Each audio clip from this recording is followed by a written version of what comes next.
Hello everyone, I am Vanishri Ji, Assistant Professor of Economics.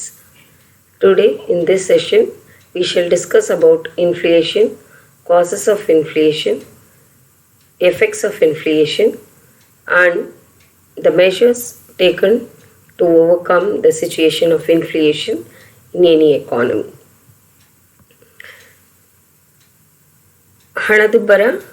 ಹಣದುಬ್ಬರದ ಪ್ರಮುಖವಾದಂತಹ ಬೆಳವಣಿಗೆ ಅವುಗಳ ಬಗ್ಗೆ ನಾವು ತಿಳ್ಕೊಳ್ತಾ ಇದ್ವಿ.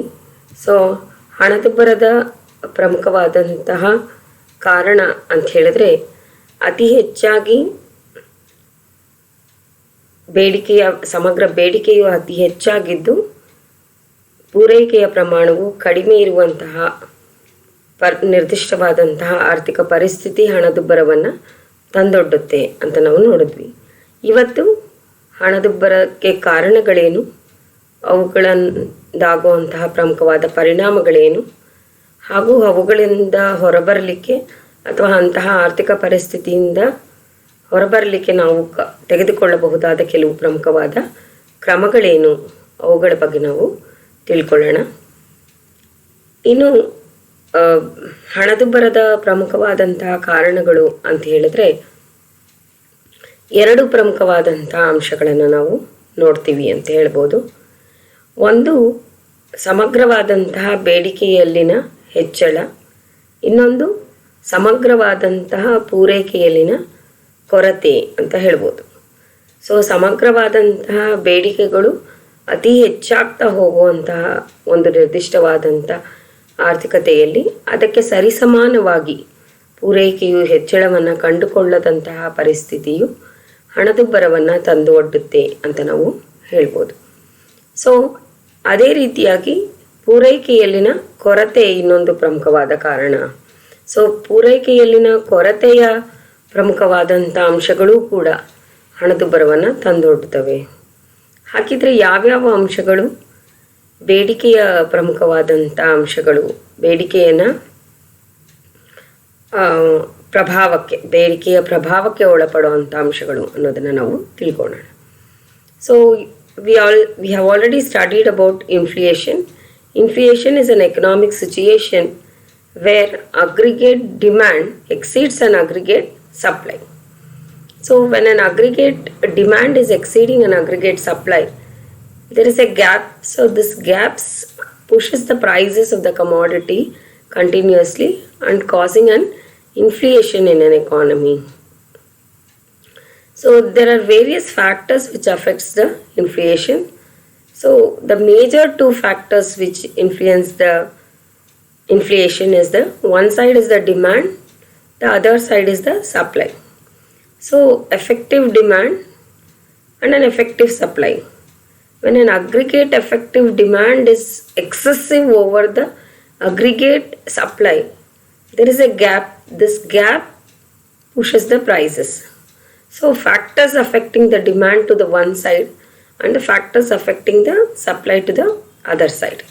So we'll discuss about both, that is factors affecting the demand and factors affecting the supply. First we'll discuss about factors affecting the demand. So ಬೇಡಿಕೆಯ ಪ್ರಮುಖವಾದಂಥ ಅಂಶಗಳು, ಬೇಡಿಕೆಯ ಪ್ರಮುಖವಾದಂಥ ಅಂಶಗಳು ಅಂತ ಹೇಳಿದ್ರೆ ಹಣದ ಪೂರೈಕೆಯಲ್ಲಿನ ಹೆಚ್ಚಳ. ಹಣದ ಪೂರೈಕೆಯಲ್ಲಿನ ಹೆಚ್ಚಳ, ಆರ್ಥಿಕತೆಗೆ ಅನೇಕ ಕಾರಣಗಳಿಂದ ಹಣದ ಪೂರೈಕೆ ಹೆಚ್ಚಾಗ್ಬೋದು. ಆರ್ಥಿಕತೆಯಲ್ಲಿ ಕೊರತೆ, ಹಣದುಬ್ಬರ ಇನ್ನಿತರವಾದಂಥ ಪ್ರಮುಖವಾದಂಥ ಕಾರಣಗಳು ಹಣದ ಪೂರೈಕೆಯನ್ನು ಹೆಚ್ಚು ಮಾಡ್ತಾ ಹೋಗ್ಬೋದು. ಈ ಹೆಚ್ಚಾದ ಹಣದ ಪೂರೈಕೆಯು ಸಾರ್ವಜನಿಕರಲ್ಲಿ ಕೊಳ್ಳುವ ಸಾಮರ್ಥ್ಯವನ್ನು ಏನು ಮಾಡುತ್ತೆ, ಹೆಚ್ಚು ಮಾಡುತ್ತೆ. ಹಾಗೆ ಹೆಚ್ಚಾದ ಹಣದ ಪೂರೈಕೆಯು ಬ್ಯಾಂಕುಗಳ ಸಾಲ ನೀಡುವಿಕೆಯ ಪ್ರಮಾಣವನ್ನು ಹೆಚ್ಚು ಮಾಡ್ತವೆ. ಇವೆಲ್ಲ ಕಾರಣಗಳು ಕೂಡ ಆರ್ಥಿಕತೆಯಲ್ಲಿ ಹಣದ ಪೂರೈಕೆಯ ಪ್ರಮಾಣವನ್ನು ಹೆಚ್ಚು ಮಾಡಿ ಬೇಡಿಕೆಯ ಪ್ರಮಾಣವನ್ನು ಹೆಚ್ಚು ಮಾಡುತ್ತೆ. Increase in money supply. So whenever in an economy there is an increase in money supply due to various reasons. So definitely it increases the purchasing power of the individual and it causes an inflation situation. It also gives a capacity for the banks to expand themselves and to provide a huge loans. So this also makes the people to assess the money or borrow the money for various purposes, which increases their demand. So this effective demand increases, causing an inflation. The second major cause is increase in disposable income. When an individual has an income, the portion of income in which a part of which is being utilized for consumption purpose. So whenever the portion of this disposable income increases, definitely it also causes the increase in the demand. ವಿನಿಯೋಗಿತವಾದ ಆದಾಯದ ಪ್ರಮಾಣ. So ವಿನಿಯೋಗಿತ ಆದಾಯದ ಪ್ರಮಾಣ ಅಂತ ಹೇಳಿದ್ರೆ ತಾನು ಪಡೆದುಕೊಳ್ಳುತ್ತಿರುವಂತಹ ಆದಾಯದಲ್ಲಿ ಎಷ್ಟು ವಿನಿಯೋಗವನ್ನು ಮಾಡಲಿಕ್ಕೆ ಅವನು ಸಿದ್ಧನಿದ್ದಾನೆ ಅನುಭೋಗಕ್ಕಾಗಿ. ಸೊ ಅಂತಹ ಒಂದು ಪ್ರಮುಖವಾದಂತಹ ಬೆಳವಣಿಗೆಯೂ ಕೂಡ ಒಟ್ಟು ಬೇಡಿಕೆಗಳ ಮಟ್ಟವನ್ನು ಏನು ಮಾಡುತ್ತೆ, ಹೆಚ್ಚು ಮಾಡುತ್ತೆ. ಅಂದರೆ ಅವನು ವಿನಿಯೋಗಿತವಾದ ಆದಾಯವನ್ನು ಹೆಚ್ಚು ಮಾಡ್ಕೊಳ್ತಾ ಹೋದಂತೆಲ್ಲ ಖಂಡಿತವಾಗೂ ಕೂಡ ಸಮಗ್ರ ಬೇಡಿಕೆಯ ಮಟ್ಟವೂ ಕೂಡ ಏನಾಗುತ್ತೆ, ಹೆಚ್ಚಾಗುತ್ತೆ. ಇನ್ನು ಅನುಭೋಗಿ ವೆಚ್ಚ, increase in consumer spending. So ನಾನು ಹೆಚ್ಚು ಅನುಭೋಗ ಮಾಡಲಿಕ್ಕೆ ಇಚ್ಛೆ ಪಡ್ತಿದ್ದೀನಿ. ಸೊ ಅನುಭೋಗದ ವೆಚ್ಚವನ್ನೇ ಹೆಚ್ಚು ಮಾಡ್ಕೊಂಡಿದ್ದೀನಿ.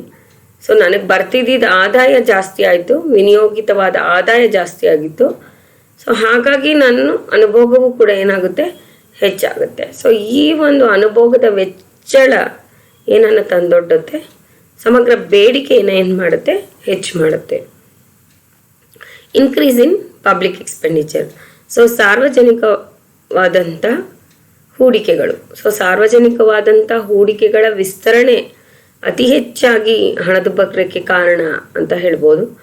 So whenever government makes the decisions to make more expenditure rather than what the revenue it has received, definitely it borrows from the various sources, from other countries, from other banks, from the international markets, from the international banks, and it starts expanding the existing economy through its various public expenditures. So when this happens, automatically the money supply is being boosted to the economy, causing an effective demand. So ಆರ್ಥಿಕತೆಯೊಂದರಲ್ಲಿ ಸರ್ಕಾರ ಅಥವಾ ಸಾರ್ವಜನಿಕ ಹಣಕಾಸಿನ ನೀತಿಯಲ್ಲಿ ಕೊರತೆ ಹಣಕಾಸಿನ ಒಂದು ಪ್ರಮುಖವಾದಂಥ ಬೆಳವಣಿಗೆಯನ್ನು ಹಮ್ಮಿಕೊಂಡು ಸರ್ಕಾರ ಒಂದು ನಿರ್ದಿಷ್ಟವಾದಂತಹ ಆದಾಯಕ್ಕಿಂತ ಹೆಚ್ಚು ಒಂದು ಇದನ್ನು ಹೂಡಿಕೆಗಳನ್ನು ಮಾಡಲಿಕ್ಕೆ ಒಂದು ಇಚ್ಛೆಯನ್ನು ಮಾಡಿದಾಗ ಖಂಡಿತವಾಗೂ ಕೂಡ ವಿವಿಧ ರೀತಿಯಾದಂತಹ ಬಂಡವಾಳದ ಸಂಗ್ರಹಣೆಯನ್ನು ಸರ್ಕಾರ ಮಾಡುತ್ತೆ. ಅದು ಆಂತರಿಕವಾಗಿ ಮತ್ತು ಬಾಹ್ಯವಾಗಿ ಹೂಡಿಕೆಗಳ ಪ್ರಮಾಣವನ್ನು ತಂದು ಹೂಡಿಕೆಗಳನ್ನು ಏನು ಮಾಡ್ತಾ ಹೋಗುತ್ತೆ, ಹೆಚ್ಚು ಮಾಡುತ್ತೆ. ನಿಮಗೆ ಗೊತ್ತಿದೆ IMF ಇಂದ, IBRD ಇಂದ, ಮತ್ತು WTO ಇಂದ, ಹೀಗೆ ಅನೇಕ ಅಂತಾರಾಷ್ಟ್ರೀಯ ಬ್ಯಾಂಕುಗಳಿಂದ, ಸರ್ಕಾರಗಳಿಂದೆಲ್ಲ ನಾವು ಸಾರ್ವಜನಿಕವಾಗಿ ಕೊರತೆ ಹಣಕಾಸನ್ನು, ಕೊರತೆ ಇದನ್ನು ನಾವು ಸಮತೋಲನಗೊಳಿಸ್ಕೊಳ್ಳಿಕ್ಕೋಸ್ಕರ ನಾವು ಪಡ್ಕೊಳ್ತೀವಿ ಸಾಲಗಳನ್ನು. ಸೊ ಆ ಸಾಲಗಳನ್ನೆಲ್ಲ ತಂದು ಸಾರ್ವಜನಿಕವಾದಂತಹ ವೆಚ್ಚಗಳನ್ನು ನಾವು ಹೆಚ್ಚು ಮಾಡ್ತಾ ಹೋದಾಗ ಖಂಡಿತವಾಗೂ ಕೂಡ ಎಲ್ಲೋ ಒಂದು ಕಡೆ ಹಣದ ಪೂರೈಕೆಯ ಪ್ರಮಾಣ, ಗಾತ್ರ ಏನಾಗ್ತಾ ಹೋಗುತ್ತೆ, ಹೆಚ್ಚುತ್ತಾ ಹೋಗುತ್ತೆ. ಸೊ ಈ ಒಂದು ನಿರ್ದಿಷ್ಟವಾದಂತಹ ಪರಿಣಾಮವೂ ಕೂಡ, ಅದರ ಪ್ರಮುಖವಾದಂತಹ ಬೆಳವಣಿಗೆಯೂ ಕೂಡ ಹಣದುಬ್ಬರದ ಹೆಚ್ಚಳಕ್ಕೆ ಏನಾಗುತ್ತೆ, ಕಾರಣ ಆಗುತ್ತೆ. So the cheap monetary policy, ಹಗ್ಗದ ಹಣಕಾಸು ನೀತಿ.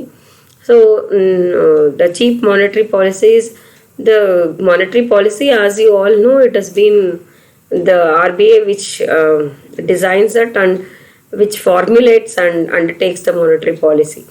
So suppose, take for example the cash reserve ratio, the variable proportion ratio. So when these reserve ratios, the various ratios, when it has been reduced, what we call it as the cheap money policy. So ಅಗ್ಗದ ಹಣಕಾಸು ನೀತಿ ಅಂದರೆ ಹಣಕಾಸಿನ ದರಗಳನ್ನೇ, ಯಾವುದು ಕೇಂದ್ರ bank ಹಣಕಾಸಿನ ದರಗಳನ್ನೇ ಏನು ಮಾಡ್ತಾ ಹೋಗೋದು, ಕಡಿಮೆಗೊಳಿಸ್ತಾ ಹೋಗೋದು. ಉದಾಹರಣೆಗೆ ಮೀಸಲು ಅನುಪಾತ. ಸೊ ಇವೆಲ್ಲವನ್ನು ಕಡಿಮೆ ಮಾಡ್ಕೊಳ್ತಾ ಹೋಗೋದು, ಕೇಂದ್ರ ಮೀಸಲು ಅನುಪಾತದಲ್ಲಿರ್ಬೋದು. ಇವುಗಳ ಪ್ರಮಾಣವನ್ನು ಕಡಿತಗೊಳಿಸೋದು ಬ್ಯಾಂಕುಗಳಿಗೆ ಹೆಚ್ಚು ಹಣದ ಪೂರೈಕೆಯನ್ನು ತಂದುಕೊಡುತ್ತೆ.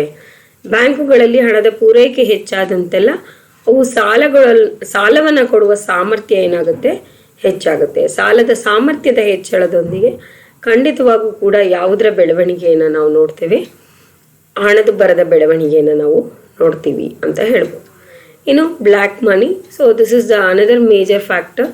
So the black money place A second economy itself, what we call it as. So the supply of huge black money also causes the effective demand to increase, which because it makes the capability of the people purchasing power to increase. So ಕಪ್ಪು ಹಣದ ಪೂರೈಕೆ, ಕಪ್ಪು ಹಣದ ಅಸ್ತಿತ್ವವೇ ಆರ್ಥಿಕತೆಗೆ ಅತ್ಯಂತ ಒಂದು ಹೆಚ್ಚಳವಾದಂತಹ ಬೇಡಿಕೆಯ ಪ್ರಮಾಣವನ್ನು ತಂದೊಡ್ಡುತ್ತೆ ಅಂತ ಹೇಳ್ಬೋದು. ಅಥವಾ ಆರ್ಥಿಕತೆಗೆ ಒಂದು ನಿರ್ದಿಷ್ಟವಾಗಿ ಒಂದು ಪ್ರಮುಖವಾದಂಥ ಕೊರತೆಯನ್ನು ತಂದೊಡ್ಡುತ್ತೆ. ಅಂದರೆ ಎಲ್ಲೋ ಒಂದು ಕಡೆ it causes the dangerous effects ಅಂತ ಕೂಡ ನಾವು ಹೇಳ್ಬೋದು.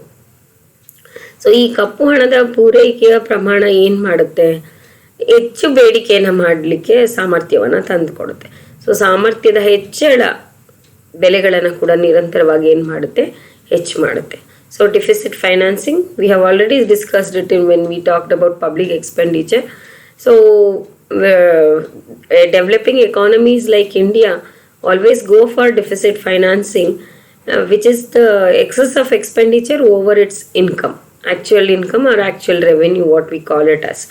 So when there is an excess of expenditure over the actual revenue what is receives, definitely there is a gap. So how this gap is being filled? This gap is being filled by borrowing, by increasing the investments in the or gathering of the collection of the public funds, etc. So which increases the capacity of an economy and expands. Definitely this expands an economy, no doubt, but causing an inflation. So but causes an inflation, we can say. So ಕೊರತೆ ಹಣಕಾಸು, ಸಾರ್ವಜನಿಕ ಹೂಡಿಕೆಗಳ ಹೆಚ್ಚಳದಲ್ಲೇ ನಾನು ಹೇಳಿದೆ, ಕೊರತೆ ಹಣಕಾಸು ಒಂದು ಪ್ರಮುಖವಾದಂಥ ಅಂಶ ಅಂತ. ಸೊ ಕೊರತೆ ಹಣಕಾಸು ಅಂತ ಹೇಳಿದ್ರೆ ಸರ್ಕಾರ ತನಗೆ ಬರ್ತಿರುವಂಥ ಆದಾಯಕ್ಕಿಂತ ಹೆಚ್ಚು ಹೂಡಿಕೆಗಳನ್ನು ಮಾಡಲಿಕ್ಕೆ ತನ್ನ ಒಲವನ್ನು ತೋರಿಸುವಿಕೆ. ಸೊ ಈ ಒಂದು ಅಂತರ ಏನು ಬರುತ್ತೆ ಅಂದರೆ, ಆದಾಯಕ್ಕಿಂತ ವೆಚ್ಚಗಳು ಹೆಚ್ಚಾದಾಗ ಸರ್ಕಾರದ ಆದಾಯ ಮತ್ತು ವೆಚ್ಚದ ಅಂತರದಲ್ಲಿ ನಾವು ಕೊರತೆಯನ್ನು ಕಾಣ್ತೇವೆ. ಸೊ ಈ ಕೊರತೆಯನ್ನು ಹೇಗಿಂದ ತುಂಬ್ತಾರೆ, ಯಾವ ರೀತಿಯಾಗಿ ತುಂಬ್ತೀವಿ? ಬೇರೆ ಕಡೆಗಳಲ್ಲಿ ನಾವು ಹಣದ ಸಾಲವನ್ನು ಪಡ್ಕೊಳ್ತೀವಿ, ಸಾರ್ವಜನಿಕವಾಗಿ ನಾವು ಸಾಲಗಳನ್ನು ಪಡ್ಕೊಳ್ಳುತ್ತೆ ಸರ್ಕಾರ. ಹೀಗೆ ಅನೇಕ ರೀತಿಯಲ್ಲಿ ನಾವು ಕೊರತೆ ಹಣಕಾಸನ್ನು ತುಂಬಿಸಲಾಗತ್ತೆ. ಸೊ ಈ ರೀತಿಯಾಗಿ ಪೂರೈಕೆಯಾದಂಥ ಕೊರತೆ ಹಣಕಾಸಿನ ಹಣದ ಪೂರೈಕೆಯ ಪ್ರಮಾಣವು ಆರ್ಥಿಕತೆಯಲ್ಲಿ ಹಣದ ಪೂರೈಕೆಯ ಪ್ರಮಾಣವನ್ನೇ ಏನು ಮಾಡ್ತಾ ಹೋಗುತ್ತೆ, ಹೆಚ್ಚಿಸ್ತಾ ಹೋಗುತ್ತೆ. ಸೊ ಇದು ಒಂದು ಪ್ರಮುಖವಾದ. ಹಾಗಿದ್ರೆ ಕೊರತೆ ಹಣಕಾಸನ್ನು ಯಾಕೆ ಮಾಡ್ಕೋಬೇಕು? ಎಷ್ಟು ಆದಾಯ ಇದೆಯೋ ಅಷ್ಟೇ ವೆಚ್ಚ ಮಾಡ್ಕೋಬೋದಲ್ಲ, ಯಾಕೆ ಅದಕ್ಕಿಂತ ಹೆಚ್ಚಾಗಿ ನಾವು ವೆಚ್ಚವನ್ನು ಭರಿಸಬೇಕು ಅಂತ ಅನ್ನೋದಾದರೆ, ಖಂಡಿತವಾಗೂ ಕೂಡ ಎಲ್ಲೋ ಒಂದು ಕಡೆ ಆರ್ಥಿಕತೆಯ ವಿಸ್ತರಣೆಯನ್ನು ಮಾಡುವಿಕೆ, ಆರ್ಥಿಕತೆಯನ್ನು ನಾವು ಅಭಿವೃದ್ಧಿಪಡಿಸಬೇಕು ಅಂದಾಗ, ಆರ್ಥಿಕತೆಯಲ್ಲಿ ಸಾಮರ್ಥ್ಯವನ್ನು ಸೃಷ್ಟಿಸಬೇಕು ಅಂದಾಗ ಕೊರತೆ ಹಣಕಾಸು ಅತಿ ಅನಿವಾರ್ಯ ಅಂತ ಹೇಳ್ತೀವಿ. ಸೊ ಆದರೆ ಕೊರತೆ ಹಣಕಾಸಿಂದ ಆರ್ಥಿಕತೆ ಬೆಳೆಯುತ್ತೆ, ಕೊರತೆ ಹಣಕಾಸಿಂದ ಉದ್ಯೋಗಗಳ ಸೃಷ್ಟಿ, ವಿಸ್ತರಣೆ ಎಲ್ಲವೂ ಕಂಡುಕೊಳ್ಬೋದು. ಆದರೆ ಕೊರತೆ ಹಣಕಾಸು ತಂದೊಡ್ಡುವ ಒಂದು ಪ್ರಮುಖವಾದಂಥ ಪರಿಣಾಮ ಅಂತ ಹೇಳಿದ್ರೆ ಹಣದುಬ್ಬರ. ಸೊ ಇದು ಒಂದು ನಿಯಂತ್ರಿತವಾದ ಹಂತದಿಲ್ಲ ಇದ್ದಾಗ ಖಂಡಿತವಾಗೂ ಕೂಡ ಹಣದುಬ್ಬರದ ನಿಯಂತ್ರಣ ಅಥವಾ ನಿಯಂತ್ರಣ ಕ್ರಮಗಳಲ್ಲಿ ನಾವು ಇದನ್ನು ಹೇಳ್ತೀವಿ. ಸೊ ನಿಯಂತ್ರಣದಲ್ಲಿದ್ದಾಗ ಖಂಡಿತವಾಗೂ ಕೂಡ ನಾವು ಏನನ್ನು ಕಾಣ್ಬೋದು, ಆರ್ಥಿಕತೆಯ ಪ್ರಗತಿಯನ್ನು ನಾವು ಕಾಣಲಿಕ್ಕೆ ಸಾಧ್ಯ ಅಂತ ಹೇಳ್ಬೋದು. ಸೊ ಇನ್ನೊಂದು ಪ್ರಮುಖವಾದಂಥ ಅಂಶ ಇನ್ಕ್ರೀಸ್ ಇನ್ ಎಕ್ಸ್ಪೋರ್ಟ್ಸ್. ಸೊ ರಫ್ತುಗಳಲ್ಲಿನ ಹೆಚ್ಚಳ. ಸೊ ನಿರಂತರವಾಗಿ ಆರ್ಥಿಕತೆ ಪ್ರಗತಿಯನ್ನು ಕಂಡುಕೊಂಡು ಬೆಳವಣಿಗೆಯನ್ನು ಹೊಂದಿರಬೇಕಾದ್ರೆ ನಮ್ಮ ರಫ್ತುಗಳು ಕೂಡ ಏನಾಗ್ತಾ ಹೋಗುತ್ತೆ, ಹೆಚ್ಚಾಗುತ್ತೆ. ಸೊ ರಫ್ತಿನ ಹೆಚ್ಚಳವಾಗಬೇಕಾದ್ರೆ ಕೂಡ ಸ್ವಲ್ಪ ಪ್ರಮಾಣದ ಬೆಲೆ ಏರುವಿಕೆಯನ್ನು ನಾವು ಕಂಡುಕೊಳ್ತೀವಿ ಅಥವಾ ಅದಕ್ಕೆ ಪೂರಕವಾಗಿ ಬೆಲೆಗಳು ಕೂಡ ಏನಾಗ್ತವೆ, ಹೆಚ್ಚಾಗ್ತವೆ. ಸೊ ಇದು ಒಂದು ಪ್ರಮುಖವಾದಂಥ ಕಾರಣ. ರೀಪೇಮೆಂಟ್ ಆಫ್ ಪಬ್ಲಿಕ್ ಡೆಬ್ಟ್, ಸೊ ಸಾರ್ವಜನಿಕ ಸಾಲದ ಮರುಪಾವತಿ, ಸಾಲಗಳನ್ನು ಮರುಪಾವತಿ ಮಾಡುವಂಥದ್ದು.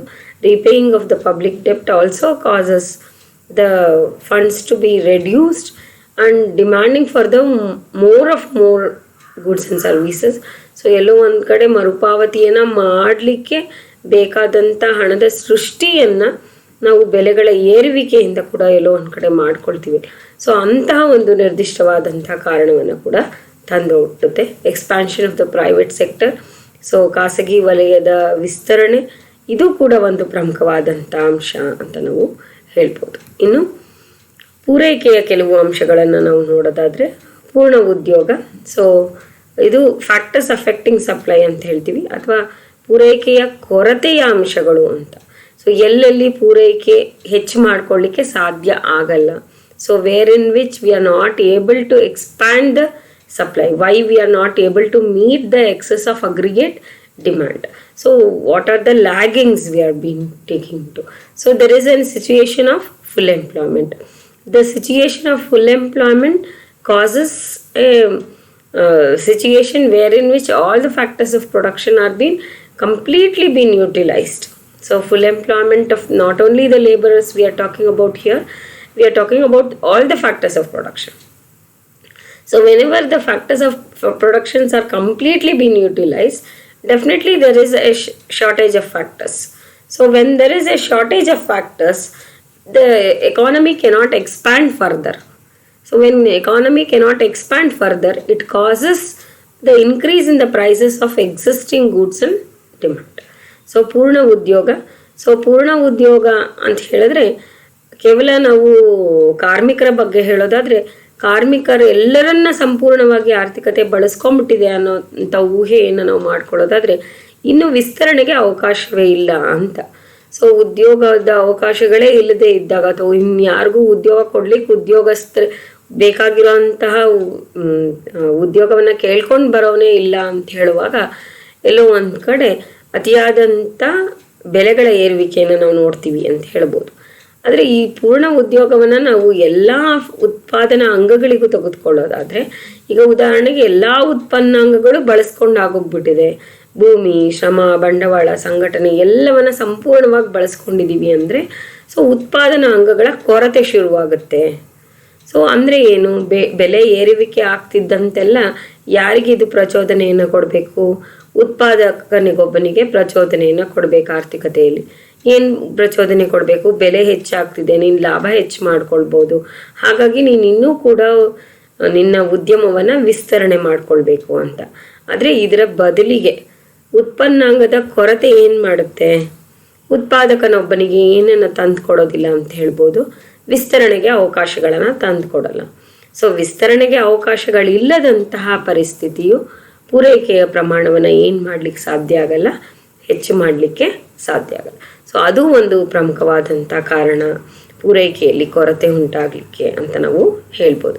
ಸೊ ಈ ಸಿಚುಯೇಷನ್ ಬಂದಿದ್ಯಾ ಅಂತ ಹೇಳಿದ್ರೆ ಆರ್ಥಿಕತೆಯಲ್ಲಿ ಇದುವರೆಗೂ ಕೂಡ ನಾವು ಈ ಪರಿಸ್ಥಿತಿಗೆ ಸದ್ಯಕ್ಕಂತೂ ಬಂದಿಲ್ಲ ಅಂತಲೇ ಹೇಳ್ಬೋದು. ಯಾಕೆಂದರೆ ಹೊಸ ಹೊಸ ಉತ್ಪಾದನಾ ಅಂಗಗಳನ್ನು, ಹೊಸ ರೀತಿಯ ನೈಸರ್ಗಿಕ ಸಂಪನ್ಮೂಲಗಳನ್ನು ನಾವು ಬಳಸ್ಕೊಳ್ತಾನೆ ಇದ್ದೀವಿ. ಸೊ ಬಳಸ್ಕೊಳ್ತಾ ಇರುವಂತಹ ಪ್ರಮುಖವಾದಂತಹ ಹಂತದಲ್ಲಿ ಎಲ್ಲೋ ಒಂದು ಕಡೆ ಪೂರೈಕೆಯ ಕೊರತೆಯ ಅಲ್ಪಾವಧಿಯ ಪ್ರಮುಖವಾದಂಥ ಅಂಶಗಳನ್ನು ನಾವು ನೋಡ್ತೀವಿ ವಿನಃ ದೀರ್ಘಾವಧಿಗಲ್ಲ ಅಂತಲೇ ನಾವು ಹೇಳ್ಬೋದು. ಇನ್ನು ನ್ಯಾಚುರಲ್ ಕೆಲಾಮಿಟೀಸ್. ಸೊ ನಿಮ್ಗೆಲ್ರಿಗೂ ಗೊತ್ತಿದೆ, ನೈಸರ್ಗಿಕವಾದ ವಿಕೋಪಗಳಿರಬಹುದು. ಸೊ ಪ್ರವಾಹ ಅಥವಾ ಬರಗಾಲ ಇರ್ಬೋದು, ಸುನಾಮಿ ಇರ್ಬೋದು, ಸೊ ಈ ಅತಿಯಾದ ಮಳೆ ಕೂಡ ಇರ್ಬೋದು ಇವತ್ತಿಗೆ.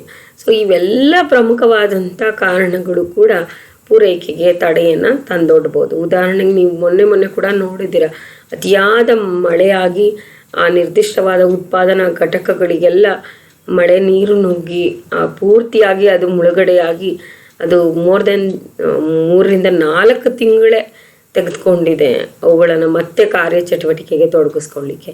ಹೀಗಿದ್ದಾಗ ಬೇಡಿಕೆ ಪ್ರಮಾಣ ಹೆಚ್ಚಾಗ್ತಾ ಪೂರೈಕೆಯನ್ನು ಹೆಚ್ಚು ಮಾಡ್ಕೊಳ್ಳಿಕ್ಕೆ ಏನಾಗಿರಲ್ಲ, ಸಾಧ್ಯ ಆಗೋದೇ ಇಲ್ಲ ಅಂತ ಹೇಳ್ಬೋದು. ಇನ್ನು ಆರ್ಟಿಫಿಷಿಯಲ್ ಸ್ಕೇರ್ಸಿಟಿ. ಸೊ ಬೇಕಂತಾನೆ ಕೃತಕವಾಗಿ ಏನನ್ನು ಸೃಷ್ಟಿಸೋದು, ಎಲ್ಲೋ ಒಂದು ಕಡೆ ಅದಕ್ಕೆ ಕೃತಕವಾದಂಥ ಸ್ಕೇರ್ಸಿಟಿಯನ್ನು, ಕೃತಕವಾಗಿ ಅದಿಲ್ಲ ಅಂತ ಭಾವಿಸ್ಕೊಳ್ಳೋ ಅಂತಹ ಪರಿಸ್ಥಿತಿಯನ್ನು ತಂದೊಡ್ಡುವಿಕೆ. ಸೊ ಇದನ್ನೇ ನಾವು ಹೋರ್ಡಿಂಗ್ ಅಂತ ಕರಿತೀವಿ. ಹೋರ್ಡಿಂಗ್ ಅಥವಾ ಬ್ಲ್ಯಾಕ್ ಮಾರ್ಕೆಟಿಂಗ್ ಅಂತ ಕರಿತೀವಿ. ಹೋರ್ಡಿಂಗ್ ಆ್ಯಂಡ್ ಬ್ಲ್ಯಾಕ್ ಮಾರ್ಕೆಟಿಂಗ್ ಅಂದರೆ ಇದು ಇನ್ನೇನಿಲ್ಲ, ಬಚ್ಚಿಟ್ಟುಕೊಳ್ಳುವಿಕೆ ಅಂತ ಕರಿತೀವಿ. ಮತ್ತು ಬ್ಲ್ಯಾಕ್ ಮಾರ್ಕೆಟಿಂಗ್ ಅಂತಂದರೆ ಕಪ್ಪು ಮಾರುಕಟ್ಟೆ. ಸೊ ಈ ಕಪ್ಪು ಮಾರುಕಟ್ಟೆ ಕೃತಕವಾದಂತಹ ಸೃಷ್ಟಿಯನ್ನು, ಯಾವುದರ ಸೃಷ್ಟಿಯನ್ನು, ಕೃತಕವಾಗಿ ಪೂರೈಕೆ ಆಗಿಲ್ಲ ಅನ್ನೋದರ ಸೃಷ್ಟಿಯನ್ನು ತಂದೊಡ್ಡುತ್ತೆ. ಉದಾಹರಣೆಗೆ ದಾಸ್ತಾನು, ಆಹಾರ ಧಾನ್ಯಗಳನ್ನು ದಾಸ್ತಾನು ಮಾಡಿಬಿಡೋದು. ಯಾಕೆ ಅಂತ ಹೇಳಿದ್ರೆ ಅದರ ಬೆಲೆಗಳನ್ನು ನಾವೇನು ಮಾಡ್ಬೋದು, ಹೆಚ್ಚು ಮಾಡ್ಕೊಳ್ಬೋದು ಅನ್ನೋವಂಥ ಕಾರಣಕ್ಕೆ. ಸೊ ಇವೆಲ್ಲವೂ ಕೂಡ, ಇದು ಕೂಡ ಒಂದು ಪ್ರಮುಖವಾದ ಕಾರಣ ಅಂತ ಹೇಳ್ಬೋದು. ಇನ್ನು ಇಂಡಸ್ಟ್ರಿಯಲ್ ಡಿಸ್ಪ್ಯೂಟ್ಸ್, ಸೊ ಕೈಗಾರಿಕಾ ವಿವಾದಗಳು. ಸೊ ಕೈಗಾರಿಕೆಗಳ ಬಗ್ಗೆ ತಿಳ್ಕೊಳ್ಳುವಾಗ ಇದನ್ನು ಕೂಡ ನೀವು ಓದ್ತೀರಾ. ಸೊ ಕೈಗಾರಿಕಾ ವಿವಾದಗಳು ಲೇಬರಸ್ ಡಿಸ್ಪ್ಯೂಟ್ಸ್ ಇರ್ಬೋದು, ಅಥವಾ supply of raw material problems ಇರ್ಬೋದು, ಅಥವಾ ಶಾರ್ಟೇಜ್ ಆಫ್ ಎಲೆಕ್ಟ್ರಿಸಿಟಿ ಇರ್ಬೋದು. So something which is leading to the industrial disputes. So ಏನೋ ಒಂದು ಕಾರಣಕ್ಕೆ ಕಾರ್ಮಿಕ ಮತ್ತು ನೌಕರನ ನಡುವಿನ ಒಂದು ವೈಮನಸ್ಸತ್ವ, ಉತ್ಪಾದನಾ ಸಾಮರ್ಥ್ಯವನ್ನು ಏನು ಮಾಡ್ಬೋದು, ನಿಲ್ಲಿಸ್ಬೋದು. ಬಿಕಾಸ್ ಈಗ ಉದಾಹರಣೆಗೆ ಒಂದು ವಾರ, 15 ದಿನ, 20 ದಿನ ಲಾಕ್ಡೌನ್ಸ್ ಆಯಿತು. ಸೊ ಈ ಕರೋನಾ ಬಂದು ಅನೇಕ ಕಾರಣಗಳಿಗೆ ಎಲ್ಲ ಕೈಗಾರಿಕೆಗಳು ನಿಲ್ತು.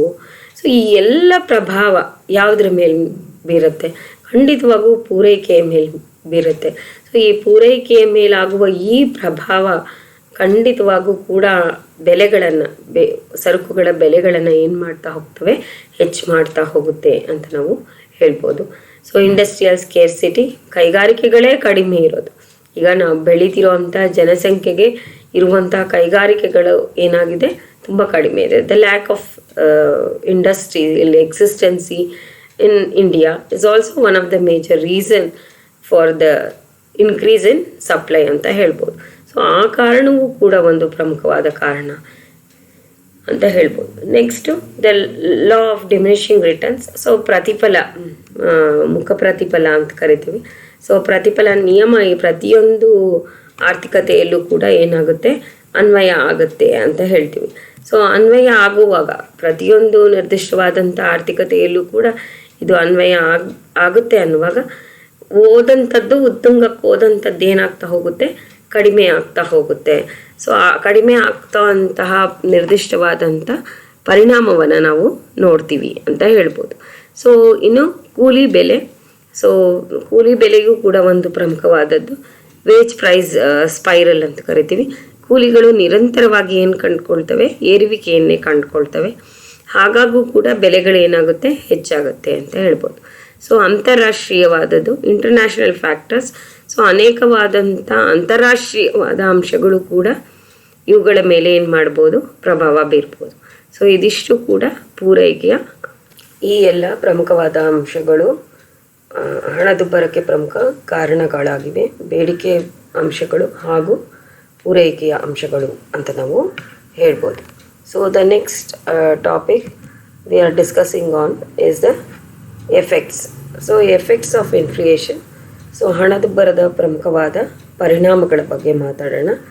ಹಣದುಬ್ಬರದ ಪ್ರಮುಖವಾದಂತಹ ಪರಿಣಾಮಗಳು ಅಂತ ಹೇಳಿದ್ರೆ, ಹಣದುಬ್ಬರವು ಒಬ್ಬೊಬ್ಬರ ಮೇಲೆ ಒಂದೊಂದು ರೀತಿಯ ಪರಿಣಾಮಗಳನ್ನು ತಂದೊಡ್ಡುತ್ತೆ. ಕೆಲವರಿಗೆ ಲಾಭಗಳನ್ನು ಮಾಡಿಕೊಡುತ್ತೆ, ಕೆಲವರಿಗೆ ಅದು ನಷ್ಟವನ್ನು ತಂದುಕೊಡ್ಬೋದು, ಇನ್ನು ಕೆಲವರಿಗೆ ಯಾವುದೇ ರೀತಿಯ ಪರಿಣಾಮವನ್ನು ಅಥವಾ ಪ್ರಭಾವವನ್ನು ತರದೆ ಕೂಡ ಹೋಗ್ಬೋದು. ಸೊ ಅಂತಹ ಒಂದು ನಿರ್ದಿಷ್ಟವಾದಂಥ ಬೆಳವಣಿಗೆಯನ್ನು ನಾವು ಹಣದುಬ್ಬರದಿಂದ ನಾವು ನೋಡ್ತೀವಿ ಅಂತ ಹೇಳ್ಬೋದು. So these are the various factors we discussed about the factors affecting the demand and the factors affecting the supply which in turn causes the inflation ಅಂತ ನಾವು we can say about that. So the next topic we are discussing is on inflationary effects. So what are the various effects of inflation? So for various persons the effects may be different.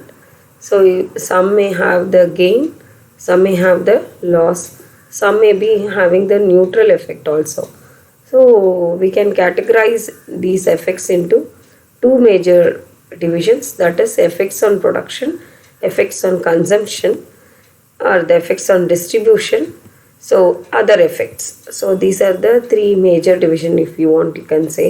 So it is the effects on the distribution, effects on the production. So first and foremost, we'll talk about the effects on the production. So effects on the production, as Keynes himself says, a minimal, when there is in any situation in an economy where the factors of production are not completely being utilized, a minimal rise in the prices causes a greater increase in growth of an economy rather than the growth in the inflation. That is what he says. That means ಯಾವುದೇ ಒಂದು ನಿರ್ದಿಷ್ಟವಾದಂಥ ಆರ್ಥಿಕತೆಯಲ್ಲಿ ಉತ್ಪಾದನೆಯ ಪ್ರಮುಖವಾದಂಥ ಪರಿಣಾಮಗಳು ಅಥವಾ ಉತ್ಪಾದನೆ ಆಧಾರಿತವಾದ ಪ್ರಮುಖವಾದಂಥ ಅಂಶಗಳು ಅಂತ ಹೇಳೋದಾದರೆ, ಕೇನ್ಸೆ ಹೇಳೋ ಥರ ಯಾವುದೇ ಒಂದು ಸಂಪನ್ಮೂಲಗಳು ಯಾವ ಆರ್ಥಿಕತೆಯಲ್ಲಿ ಸಂಪೂರ್ಣವಾಗಿ ಬಳಕೆ ಆಗಿಲ್ವೋ, ಸಂಪೂರ್ಣವಾಗಿ ಆರ್ಥಿಕತೆಯಲ್ಲಿ ಸಂಪನ್ಮೂಲಗಳು ಬಳಕೆಯಾಗದ ಪರಿಸ್ಥಿತಿಯಲ್ಲಿ ಎಲ್ಲೋ ಒಂದು ಕಡೆ ಆ ಸಂಪನ್ಮೂಲಗಳನ್ನು ಬಳಸಿಕೊಳ್ಳುವಿಕೆ ಪ್ರಾರಂಭ ಆಗುತ್ತೆ.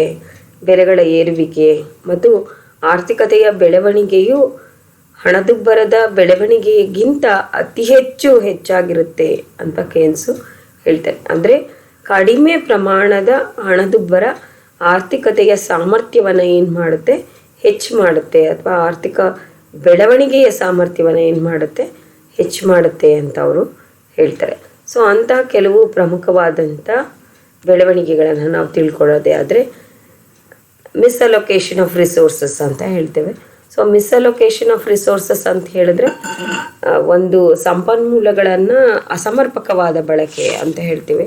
ಸೊ ಸಂಪನ್ಮೂಲಗಳ ಅಸಮರ್ಪಕ ಬಳಕೆ ಅಥವಾ ಅಸಮರ್ಪಕವಾದಂಥ ಹಂಚಿಕೆ ಅಂತ ಹೇಳಿದ್ರೆ ಎಲ್ಲೋ ಒಂದು ಕಡೆ ಹಣದುಬ್ಬರ ಏನು ಮಾಡಿಬಿಡ್ಬೋದು, ಬೆಲೆಗಳ ನಿರಂತರವಾದ ಏರುವಿಕೆಯಿಂದ ಅವು ನಿರಂತರವಾಗಿ ಸಂಪನ್ಮೂಲಗಳನ್ನು ವರ್ಗಾಯಿಸ್ತಾ ಹೋಗ್ಬೋದು. ಯಾವುದರಿಂದ? ಅವಶ್ಯಕವಿರುವಂತಹ ನಿರ್ದಿಷ್ಟವಾದಂಥವುಗಳಿಂದ ಅನವಶ್ಯಕವಾದಂಥ ಸರಕುಗಳಿಗೆ ಏನಾಗ್ಬಿಡ್ಬೋದು, ಅದು ವರ್ಗಾವಣೆಯನ್ನು ಪಡ್ಕೊಳ್ಬಹುದು ಅಂತ ನಾವು ಹೇಳ್ಬೋದು.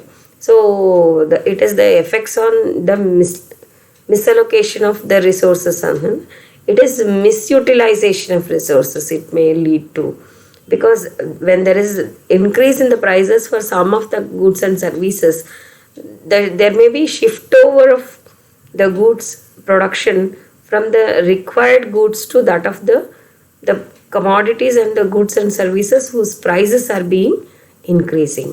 So there may be wastage of resources, or there may be an unwanted production which may lead to ಅಂತ ನಾವು ಹೇಳ್ಬೋದು. ಇನ್ನು ಎರಡನೇ ಪ್ರಮುಖವಾದಂಥದ್ದು ಅಂತ ಹೇಳಿದ್ರೆ ಉತ್ಪಾದನೆಯ ಕುಂಠಿತತೆ ಅಂತ ಹೇಳ್ಬೋದು. ಸೊ ರಿಡಕ್ಷನ್ ಇನ್ ಪ್ರೊಡಕ್ಷನ್, ಉತ್ಪಾದನೆಗೆ ಪ್ರೋತ್ಸಾಹ ಸಿಗುತ್ತೆ ಅಂತ ನಾನು ಇವಾಗ ತಾನೇ ಹೇಳಿದೆ. ಯಾವಾಗ ಕಡಿಮೆ ದರದಲ್ಲಿ ಹಣದುಬ್ಬರ ಇದ್ದಾಗ ಮಾತ್ರ ಯಾವುದಕ್ಕೆ ಪ್ರೋತ್ಸಾಹ ಸಿಗುತ್ತೆ, ಉತ್ಪಾದನೆಗೆ ಪ್ರೋತ್ಸಾಹ ಸಿಗುತ್ತೆ. ಆದರೆ ತೀವ್ರವಾದಂಥ ಹಣದುಬ್ಬರ, ಅತಿ ಹೆಚ್ಚಾದಂತಹ ಬೆಲೆಯ ಹೆಚ್ಚಳದ ನಿರೀಕ್ಷೆ ಅತಿ ಹೆಚ್ಚಾಗ್ತಾ ಹೋದಾಗ ಎಲ್ಲೋ ಒಂದು ಕಡೆ ಹಣದುಬ್ಬರದ ಪರಿಣಾಮಗಳು ದುಷ್ಪರಿಣಾಮವನ್ನು ತಂದೊಡ್ಡಿ ಉತ್ಪಾದನಾ ಸಾಮರ್ಥ್ಯವನ್ನು ಏನು ಮಾಡುತ್ತವೆ, ಕುಂಠಿತಗೊಳಿಸುತ್ತೆ. So reduction in the production due to high expectation of the investor ಅಂತ ಹೇಳ್ಬೋದು. So high expectation of the investor or an employee causes the reduction in the production. He may expect further rise in the prices, causing to the reduction in the supply itself. So ಈ ರೀತಿಯಾದಂಥ ಪ್ರಮುಖವಾದಂಥ ಪರಿಣಾಮವನ್ನು ಕೂಡ ನಾವು ನೋಡ್ತೀವಿ. ಇನ್ನು ಮೂರನೇ, the hoarding and black marketing. So ನಾವು ಆವಾಗಲೇ ಕೂಡ ಮಾತಾಡಿದ್ದೀವಿ. ಹೋರ್ಡಿಂಗ್ ಆ್ಯಂಡ್ ಬ್ಲ್ಯಾಕ್ ಮಾರ್ಕೆಟಿಂಗ್ ದಾಸ್ತಾನು ಮಾಡುವಿಕೆ ಅಥವಾ ಬಚ್ಚಿಟ್ಟುಕೊಳ್ಳುವಿಕೆ ಅಂತ ಕರಿತೀವಿ. ಕಪ್ಪು ಮಾರುಕಟ್ಟೆ ಅಥವಾ ಕಾಳಸಂತೆ ಅಂತ ಹೇಳ್ಬೋದು. So what is hoarding and black marketing? So due to the effect of inflation, so there may be further expectation of the prices to rise. So today itself he just hoards the commodities. So ಎಲ್ಲೋ ಒಂದು ಕಡೆ ಭವಿಷ್ಯತ್ತಿನಲ್ಲಿ ಬೆಲೆ ಹೆಚ್ಚಾಗಬಹುದು ಅಂತ ಇವತ್ತಿನ ಸರಕು ಸಾಮಗ್ರಿಗಳನ್ನು ಏನು ಮಾಡ್ತಾ ಹೋಗ್ತಾನೆ, ಬಚ್ಚಿಡ್ತಾ ಹೋಗ್ತಾನೆ. ಸೊ ಕಾಳಸಂತೆಯ ಒಂದು ದಂಧೆ ಏನಾಗ್ಬೋದು, ಹೆಚ್ಚಾಗ್ತಾ ಹೋಗ್ಬೋದು ಆರ್ಥಿಕತೆಯಲ್ಲಿ ಅಂತ ಕೂಡ ನಾವು ಹೇಳ್ಬೋದು. ಇನ್ನು ರಿಡಕ್ಷನ್ ಇನ್ ಸೇವಿಂಗ್ಸ್, ಉಳಿತಾಯದ ಕೊರತೆ ಕೂಡ ಉಂಟಾಗ್ಬೋದು. So the reduction in the savings, ಹಣದ ಕೊಳ್ಳುವ ಶಕ್ತಿ ಕಡಿಮೆ ಇರೋದ್ರಿಂದ ಬೆಲೆ ಏರಿಕೆ ಏನಾಗ್ತಾ ಇದೆ, ಹೆಚ್ಚಾಗ್ತಾ ಇದೆ. ಸೊ ಬೆಲೆ ಏರುವಿಕೆಯ ಹೆಚ್ಚಳವು ನಿನ್ನ ಉಳಿತಾಯದ ಭಾಗವನ್ನು ಕೂಡ ಏನು ಮಾಡ್ಕೊಂಡು ಬಿಡುತ್ತೆ, ಪಡ್ಕೊಂಡು ಬಿಡುತ್ತೆ. ಹಾಗಾಗಿ ಉಳಿತಾಯದ ಪ್ರಮಾಣ ಏನಾಗುತ್ತೆ, ಕಡಿಮೆ ಆಗುತ್ತೆ. ಈಗ ಬೆಲೆಯ ಏರುವಿಕೆಯೊಂದಿಗೆ ಒಬ್ಬ ನೌಕರನ ಸಂಬಳವೂ ಕೂಡ, ವೇತನವೂ ಕೂಡ ಹೆಚ್ಚಾಗೋದಾದರೆ ಅವನ ಉಳಿತಾಯದ ಪ್ರಮಾಣ ಅಷ್ಟೇ ಕಾದಿರಿಸ್ಕೊಳ್ಳಿಕ್ಕೆ ಸಾಧ್ಯ. ಆದರೆ ಬೆಲೆಯ ಏರುವಿಕೆಯ ಜೊತೆಗೆ ಅವನಿಗೇನಾಗದೇ ಇದ್ದಾಗ, ಸಂಬಳ ಅಥವಾ ವೇತನಗಳು ಹೆಚ್ಚಾಗದೇ ಇದ್ದಾಗ ಖಂಡಿತವಾಗೂ ಕೂಡ ನಾವೇನನ್ನು ನೋಡ್ತೀವಿ, ಉಳಿತಾಯದಲ್ಲಿನ ಕಡಿತವನ್ನು ನಾವು ನೋಡ್ತೀವಿ ಅಂತ ನಾವು ಹೇಳ್ಬೋದು. ಇನ್ನು ಎನ್ಕರೇಜಸ್ ದ ಸ್ಪೆಕ್ಯುಲೇಷನ್ಸ್ ಅಂತ ಕರಿತೀವಿ, ಸಟ್ಟ ವ್ಯಾಪಾರಕ್ಕೆ ಪ್ರೇರಣೆ ಅಂತ ಕರಿತೀವಿ. ನಿರಂತರವಾಗಿ ಏರುತ್ತಿರುವಂತಹ ಬೆಲೆಗಳು ಸಟ್ಟ ವ್ಯಾಪಾರದ ಪ್ರವೃತ್ತಿಗೆ ಉತ್ತೇಜನವನ್ನು ನೀಡುತ್ತೆ ಅಂತ ಹೇಳ್ಬೋದು. ಸಟ್ಟ ವ್ಯಾಪಾರವು ಉತ್ಪಾದನೆಯ ಸ್ಥಾನವನ್ನು ಆಕ್ರಮಿಸಿಕೊಳ್ಳುತ್ತೆ. ಸೊ ಉತ್ಪಾದನೆ ಮಾಡೋ ಬದಲು ಏನು ಮಾಡೋದು, ಈ ಸಟ್ಟ ವ್ಯಾಪಾರದ ಕಾರ್ಯವನ್ನೇ ಮಾಡ್ಕೊಳ್ತಾ ಇರುವಂಥ ಪ್ರಮುಖವಾದಂಥ ಪರಿಣಾಮವನ್ನು ತಂದೊಡ್ಡುತ್ತೆ. So it encourages the speculation. So speculation may be it leading to a very dangerous threat in an economy ಅಂತ ನಾವು ಹೇಳ್ಬೋದು. ಇನ್ನು ವಿದೇಶಿ ಬಂಡವಾಳದ ಅರಿವಿಗೆ ತಡೆ, hinders the inflow of the foreign capital. So ಬಂಡವಾಳ ಆರ್ಥಿಕತೆಗೆ ಒಳ ಅರಿವನ್ನು ಪಡ್ಕೊಳ್ಳುವುದನ್ನು ಏನು ಮಾಡುತ್ತೆ, ಕಡಿಮೆಗೊಳಿಸುತ್ತೆ ಅಂತ ಹೇಳ್ಬೋದು. ಬೆಲೆ ಏರಿಕೆಯ ಕಾರಣದಿಂದ ಉತ್ಪನ್ನಾಂಗಗಳು, ಸಂಪನ್ಮೂಲಗಳು ಬೆಲೆ ಹೆಚ್ಚುವುದರಿಂದ ವಿದೇಶಿ ಹೂಡಿಕೆ ಕಡಿಮೆ ಲಾಭದಾಯಕವಾಗುತ್ತೆ. ಸೊ ಬೆಲೆ ಕೂಡ ಏನಾಗ್ತಾ ಹೋಗುತ್ತೆ, ನಿರಂತರವಾಗಿ ಏರಿಕೆಯನ್ನು ಕಂಡುಕೊಳ್ತಾ ಇರೋದ್ರಿಂದ ಆ ಲಾಭದ ಭಾಗಾಂಶ ಹೂಡಿಕೆದಾರನಿಗೆ ಕಡಿಮೆ ಸಿಗೋದ್ರಿಂದ ಹೂಡಿಕೆದಾರನ ಅವನ ಇಚ್ಛೆ ಏನಾಗುತ್ತೆ, ಹೂಡಿಕೆಯನ್ನು ಮಾಡುವ ಇಚ್ಛೆ ಏನು ಮಾಡುತ್ತೆ, ಕಡಿಮೆಗೊಳಿಸುತ್ತೆ. So it is the hinders inflow, how it is hinders the inflow of the foreign capital or the capital investment is whenever the prices are rising due to the increase in the prices of the various factors of production, definitely what happens, the profitability will be reduced. When the profitability is reduced, automatically the investment what an investor is willing to do will be reduced. This reduces the inflow of the capital also. So the other one is the seller's market. So another major effect is on the seller's market. So ಮಾರುವವರ ಮಾರುಕಟ್ಟೆ ಅಂತ ಕರಿತೀವಿ. So ಬೆಲೆಗಳಲ್ಲಿ ನಿರಂತರವಾದ ಏರಿಕೆ ಆದಾಗ ಎಲ್ಲೋ ಒಂದು ಕಡೆ ಮಾರುವವರ ಮಾರುಕಟ್ಟೆಯ ಸೃಷ್ಟಿಗೆ ಕಾರಣ ಆಗೋಗುತ್ತೆ. ಸೊ ಮಾರುವವರದೇ ಮಾರುಕಟ್ಟೆ, ಅವನು ಹೇಳಿದ್ದೇ ಬೆಲೆ, ಅವನು ಹೇಳೋದೇ ಲಾಭ ಮಾಡ್ಕೊಳ್ಳೋಕ್ಕೆ. ಸೊ ಅವನು ಡಿಸೈಡ್ ಮಾಡಿದ್ದನ್ನು ಪ್ರೈಸಲ್ಲೇ ಎಲ್ಲರೂ ಕೊಂಡ್ಕೋಬೇಕು ಅನ್ನೋ ರೀತಿಯಲ್ಲಿ ಮಾರುವವನದೇ ಮಾರುಕಟ್ಟೆ ಅನ್ನುವಂತಹ ಧೋರಣೆಗೆ ಆರ್ಥಿಕತೆ ಬಂದೊಡ್ಡಬಹುದು. So a situation of inflation may cause to an situation of sellers market. So where in which he only decides about the prices and the distribution, everything. So this is another extreme situation we can say. So the next is effects on distribution. So effects on distribution, so ವಿತರಣೆಯ ಮೇಲಿನ ಪರಿಣಾಮಗಳು ಅಂತ ಕರಿತೀವಿ. So ಹಣದುಬ್ಬರ, ಆದಾಯ ಮತ್ತು ಸಂಪತ್ತಿನ ವಿತರಣೆಯ ಮೇಲೆ ಗಾಢವಾದಂಥ ಪರಿಣಾಮವನ್ನೇ ಬೀರುತ್ತೆ. ಅದು ವಿವಿಧ ವರ್ಗದ ಜನ ವಿವಿಧ ರೀತಿಯಲ್ಲಿ ನಾವು ಅದರ ಪರಿಣಾಮಗಳನ್ನು ನಾವು ಅರ್ಥೈಸ್ಬೋದು ಅಂತ ನಾವು ಹೇಳ್ಬೋದು. ಈಗ ಉದಾಹರಣೆಗೆ ಮೊದಲಿಗೆ will talk about the debtors and the creditors. ಸಾಲಿಗರು ಮತ್ತು ಸಾಲಗಾರರ ಬಗ್ಗೆ ನಾವು ನೋಡೋದೇ ಆದರೆ, ದ ಸಾಲಗಾರರು ದಟ್ ಈಸ್ ದ ಡೆಪ್ಟರ್ಸ್, ಯಾರು ಸಾಲ ಪಡ್ಕೊಂಡಿರ್ತಾನೆ ಅವನನ್ನೇ ಡೆಪ್ಟರ್ ಅಂತ ಕರೀತಾರೆ.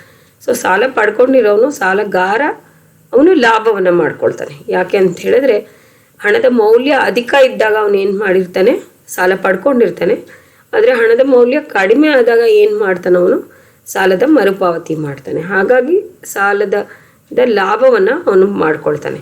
ಆದರೆ ಅದೇ ಸಾಲ ಕೊಟ್ಟವನು ದ ಕ್ರೆಡಿಟರ್ ಅಂತ ನಾವೇನು ಕರಿತೀವಿ, ಅವನಿಗೇನಾಗುತ್ತೆ, because he has given the money when the value of money was high, but he is receiving it back his loans when the value of money is being reduced.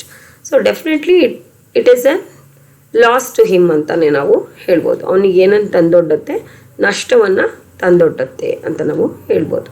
ಇನ್ನು ನೌಕರರ ವರ್ಗದಲ್ಲಿ ನಮ್ಮಂಥ teachers ಅಥವಾ bank employees, ಗುಮಾಸ್ತರು, accountant, ಇಂಥವರೆಲ್ಲರನ್ನ ನಾವು ನೌಕರರ ವರ್ಗ ಅಂತ ಹೇಳ್ಬೋದು. So influence cause loss to the salaried persons. So how this causes loss to salaried persons ಅಂತ ಹೇಳಿದ್ರೆ, ಅವರ ಕೊಂಡುಕೊಳ್ಳುವ ಸಾಮರ್ಥ್ಯ ಕಡಿಮೆ ಆಗುತ್ತೆ. ಯಾಕೆಂತ ಹೇಳಿದ್ರೆ ಅವರ ಆದಾಯದಲ್ಲಿ ಹೆಚ್ಚಾಗುವಂಥ ಆದಾಯದ ಮಟ್ಟಕ್ಕೂ ಅವರು ಪಡ್ಕೊಳ್ತಿರೋವಂಥ ಬೆಲೆಗಳ ಏರುವಿಕೆಗೂ ಅಂತರ ಇರುತ್ತೆ. ಯಾಕಂದರೆ ಬೆಲೆಯ ಏರುವಿಕೆ ಹೆಚ್ಚಾಗಿರುತ್ತೆ, ಆದರೆ ಅವ್ರು ಪಡ್ಕೊಳ್ತಾ ಇರೋವಂಥ ಆದಾಯದಲ್ಲೂ ಕೂಡ ಏರಿಕೆ ಇರುತ್ತೆ. ಆದಾಯದಲ್ಲಿ ಏರಿಕೆ ಇರಲ್ವಾ, ಆದಾಯದಲ್ಲೂ ಏರಿಕೆ ಇರುತ್ತೆ, ಆದರೆ ಗತಿ ಏನಾಗಿರುತ್ತೆ, ಭಿನ್ನ ಇರುತ್ತೆ. ಸೊ ಈ ಗತಿಯಲ್ಲಿನ ಭಿನ್ನತೆ ಏನನ್ನು ತಂದೊಡ್ಡುತ್ತೆ, ಒಂದು ಪ್ರಮುಖವಾದಂಥ ಬೆಳವಣಿಗೆಯನ್ನು ತಂದೊಡ್ಡುತ್ತೆ ಅಂತ ನಾವು ಹೇಳ್ಬೋದು. ಸೊ ಇದು ಒಂದು ಪ್ರಮುಖವಾದಂಥ ಕಾರಣ. ಹೀಗೆ ಆದಾಯದಲ್ಲಿ ಹಾಗೂ ಹಣದುಬ್ಬರದ ಏರುವಿಕೆಯಲ್ಲಾಗುವಂತಹ ವ್ಯತ್ಯಾಸವು ನೌಕರರ ವರ್ಗಕ್ಕೆ ನಷ್ಟವನ್ನೇ ತಂದೊಡ್ಡುತ್ತೆ. ಯಾಕಂತ ಹೇಳಿದ್ರೆ ಹೇಳ್ದಂತೆ ವೇಗದ ಗತಿ ಭಿನ್ನವಾಗಿರುತ್ತೆ. ಸೊ ವೇಗದ ಗತಿ ಭಿನ್ನವಾಗಿರೋದ್ರಿಂದ ಕೊಡ್ತಿರೋಂಥ ಆದಾಯ ಹಣದುಬ್ಬರಕ್ಕೆ ಸಮವಾಗಿಲ್ಲದೆ ಇರೋದ್ರಿಂದ ನೌಕರರಿಗೆ ನಷ್ಟ ಆಗತ್ತೆ ಅಂತ ನಾವು ಹೇಳ್ಬೋದು. ಇನ್ನು ಫಿಕ್ಸ್ಡ್ ಇನ್ಕಮ್ ಗ್ರೂಪ್ ಅಂತ ಕರಿತೀವಿ.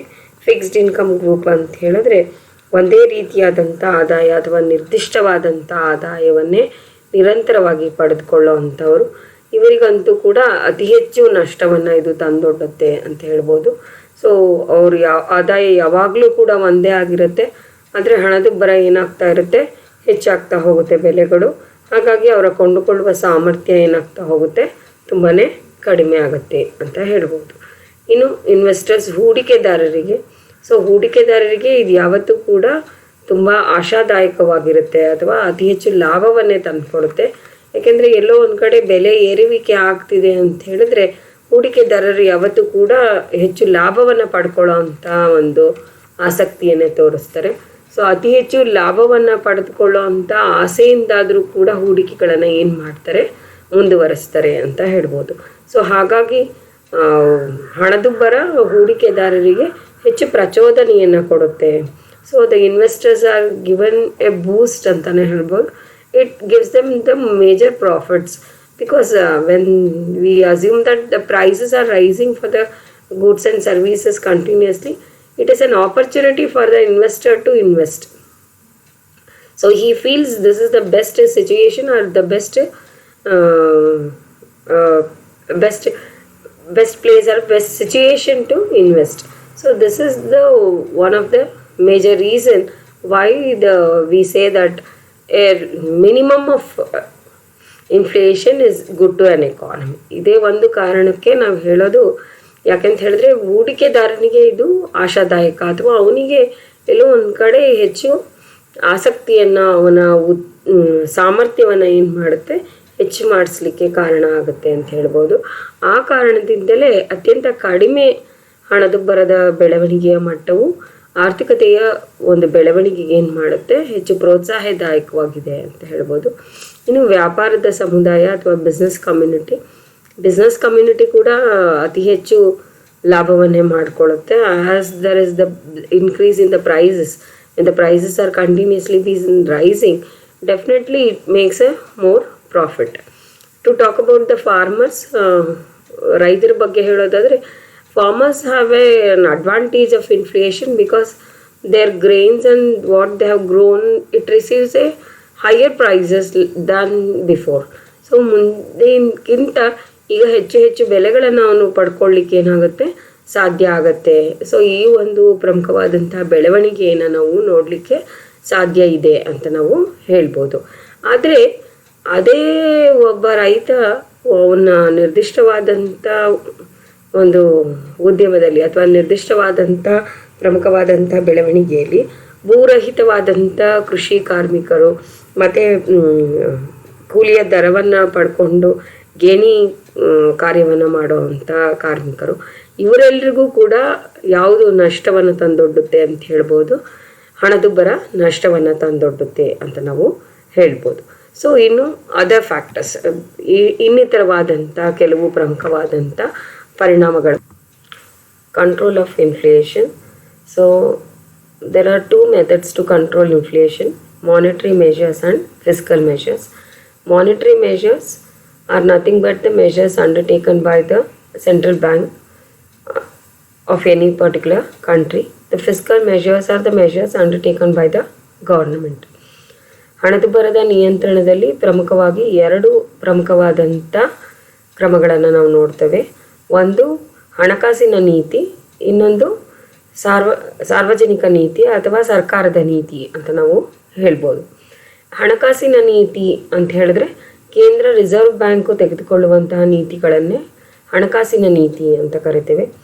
ಇನ್ನು ಹಣಕಾಸಿನ ನೀತಿಯಲ್ಲಿ ಪ್ರಮುಖವಾದಂಥದ್ದು ಅಂತ ಹೇಳಿದ್ರೆ ಪತ್ತು ನಿಯಂತ್ರಣ, ಕ್ರೆಡಿಟ್ ಕಂಟ್ರೋಲ್ ಅಂತ ಕರಿತೀವಿ. ಪತ್ತು ನಿಯಂತ್ರಣ ಅಂತ ಹೇಳಿದ್ರೆ ನಿಮ್ಗೆಲ್ರಿಗೂ ಗೊತ್ತಿರೋ ರೀತಿಯಾಗಿ ವಾಣಿಜ್ಯ ಬ್ಯಾಂಕುಗಳು ಸಾಲವನ್ನು ಸೃಷ್ಟಿ ಮಾಡುವಂತಹ ಸಾಮರ್ಥ್ಯವನ್ನು ಹೊಂದಿದೆ.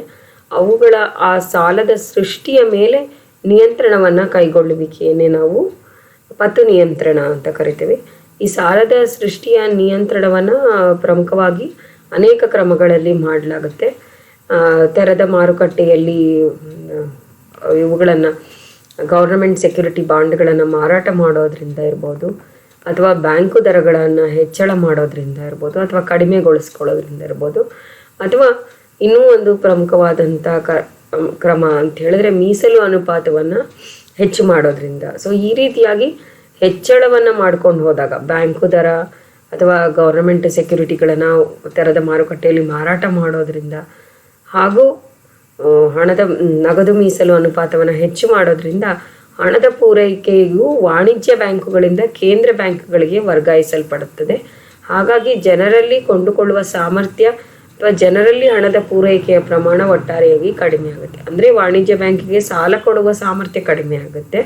ಹಾಗಾಗಿ ಜನರಲ್ಲಿ ಏನು ಕಡಿಮೆ ಆಗುತ್ತೆ, ಅವರಿಗೆ ಹಣದ ಪೂರೈಕೆಯ ಪ್ರಮಾಣ ಕಡಿಮೆ ಆಗಿ ಕೊಂಡುಕೊಳ್ಳುವ ಸಾಮರ್ಥ್ಯ ಏನಾಗುತ್ತೆ, ಕಡಿಮೆ ಆಗುತ್ತೆ.